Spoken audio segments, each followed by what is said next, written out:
Bonjour à toutes et à tous, bienvenue chez Ophi Invest AM pour notre point hebdomadaire.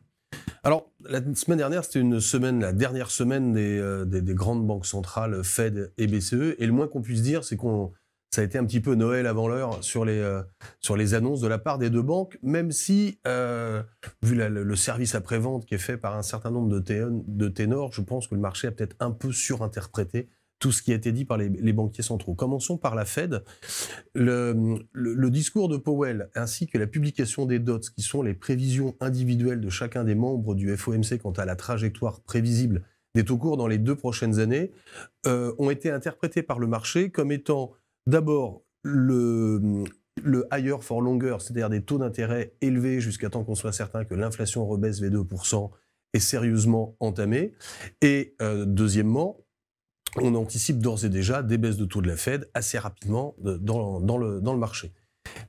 On a eu pour impact assez élevé, c'est qu'aujourd'hui la première baisse des taux de la Fed est quasiment complètement anticipée dès mars et qu'il y a plus de 6 voire 7 baisses de Fed, soit 160, 165 points de baisse de taux anticipés sur 2024.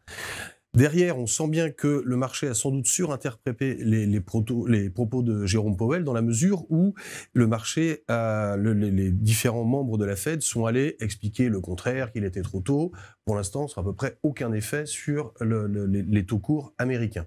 Le 10 ans américain s'est fortement détendu, baissant plus de 30 centimes à un plus bas à 3,90. Alors, on est dans cette phase de transition. Il ne faut pas oublier qu'il y a encore moins d'un mois, Monsieur Powell nous indiquait qu'il était hors de question de baisser les taux à l'horizon visible, qu'il fallait encore surveiller l'inflation. Et là, on sent bien qu'on a un renversement de tendance avec beaucoup de volatilité et des marchés qui ont tendance à tirer des traits assez rapidement. Je le répète, de notre point de vue, sans doute excessivement aujourd'hui sur la partie taux long. Il y a beaucoup de choses dans les courbes et les chiffres qu'on peut avoir sur la croissance et sur l'activité témoignent certes d'un ralentissement, mais qui n'engendreront peut-être pas, à hauteur de ce que le marché attend, des baisses de taux de Fed aussi rapidement en 2024. Aujourd'hui, on attend un premier mouvement de Fed plutôt avant l'été et 3-4 baisses de taux qui reviendront un peu mettre la politique monétaire américaine en territoire neutre, mais pas autant de baisses de taux. Il faudrait pour cela qu'il y ait un ralentissement beaucoup plus fort que prévu, ce qui aujourd'hui n'est pas la feuille de route centrale. Le point qui est quand même important à noter, c'est que avec une inflation qui baisse beaucoup et des anticipations d'inflation qui continuent de baisser, si le banquier central n'assouplit pas son discours, on pourrait en creux croire que s'il y a moins d'inflation et que le banquier central bouge pas ses taux, c'est comme si on avait une remontée implicite des taux réels, qui sont les taux défalqués de l'inflation, et donc un resserrement des conditions monétaires. Je pense que c'est ce que Jérôme Powell a voulu saisir, mais que le marché a sans doute interprété ses propos.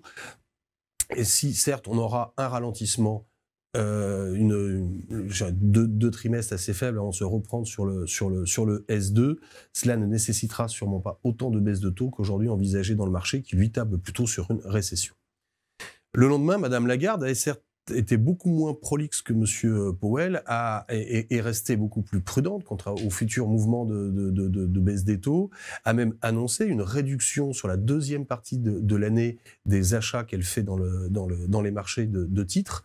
Tout ceci étant plutôt de façon assez défensive. Néanmoins, le marché, un peu entraîné par le marché américain, a vu également les taux longs baisser, allant tutoyer les deux sur le 10 ans allemand, et pareil, des anticipations de baisse de taux de la BCE qui arriveraient dès mars, avec presque autant de baisse des taux de la part de la BCE l'année prochaine.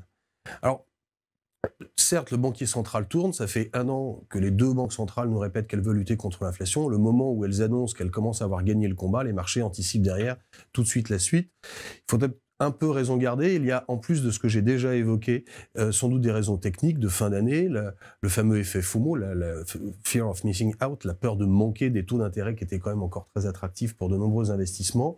Les calendriers d'émissions primaires sont sans doute très forts sur le premier trimestre 2024. On pourrait voir les taux respirer un peu plus si les chiffres éco et inflation confirment ce que nous attendons sans ralentissement très fort, notamment aux États-Unis.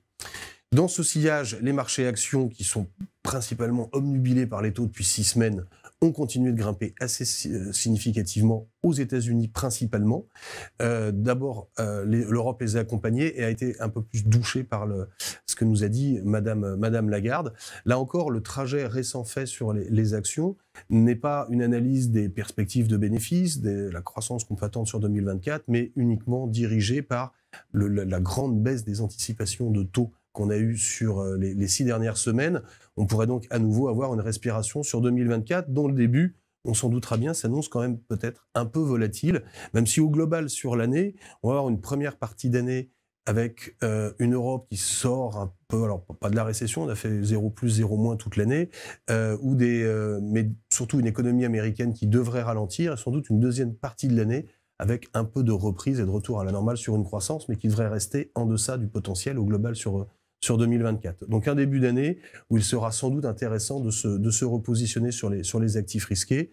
Les taux, même à ce niveau-là, conservant encore malgré tout un attrait, ne serait-ce que dans la construction de portefeuille, en cas de choc asymétrique, géopolitique notamment. Je pense au cas des rebelles outils, où on sent bien qu'à tout moment, la situation peut s'enflammer au Moyen-Orient. Je vous remercie pour votre attention et vous souhaite d'excellentes fêtes de fin d'année et vous donne rendez-vous en 2024.